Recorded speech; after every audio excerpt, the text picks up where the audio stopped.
Tara mga tropa, samahan nyo kami ni Jasper ngayong araw sa aming mga side hustle. Araw yan ng linggo, walang pasok. Late na kaming nagising, kaya makapananghalian na kami nakaalis. Medyo mahaba pa naman ang araw kaya hindi naman kami nagmamadali. Bago kami lumabas ng Pujayride, dumaan muna kami dito sa gasolinahan para magpagas at bumili ng pagkain. Thank you.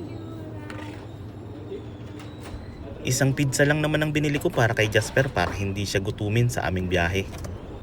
At pagkatapos ay pumunta na kami sa aming mga pupuntahan. Pagdating namin sa unang destinasyon ay tulog na tulog pa ang aking anak. Kaya sabi ko, gising na, tara na. At dito ang una naming side hustle. Siya ang taga-video ko muna. Mabilisan lang din to dahil meron pa kaming mga susunod pa. 100, 200, 300. Pagkatapos ay dumako na kami dito sa pangalawa naming home service. Pinlano talaga namin ang pagkakasunod-sunod para isang diretso lang ang aming biyahe.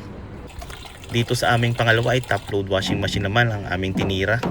Dalawang malaking washing machine ang aming ginawa dito sa isang salon. Hindi nagtagal ay natapos na din namin agad ni Jasper. Kaya ayun, ready na kami sa susunod pa. Diretso na kami sa susunod, hindi na kami kakain. Sayang ang oras, may baon naman si Jasper na pizza. Malapit lang naman din itong pangatlong aming gagawin. Ang problema naman ito ay makina. At nang matapos namin gawin, ayun, pwede na kaming pumunta sa susunod pa. Pagkatapos namin sa aming pangatlong gawa ay makikita sa langit na medyo padilim na. Ang aming susunod na destinasyon ay medyo malayo-layo. At pagkatapos ng 30 minutes na biyahe ay nakarating na kami. Motherboard? Motherboard, no?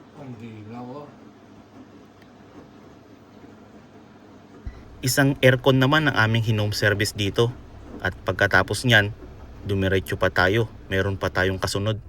Sa mga oras na ito ay alas 7 na ng gabi. Kaya medyo nagmamadali na rin kami ni Jasper at meron pa kaming ibang lakad.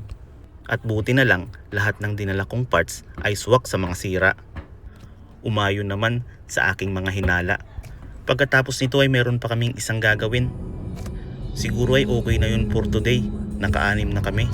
Dahil may pangako ako kay Jasper na igagala ko siya sa Global Village. Pasado alas 8 na ng gabi nang kami makarating dito sa Global Village. Medyo maaga pa naman at mahaba pa ang oras ni Jasper para mamasyal at maglaro. Siguro kung mas maaga kaming nagsimulang gumawa, kaya pang makawalo hanggang 10. Pero para sa akin sulit na rin ang araw na ito. Mga 11:30 na ng gabi nagsimula kaming bumiyahe pa uwi. Yun lang mga tropa. Salamat sa 3 minutong panonood.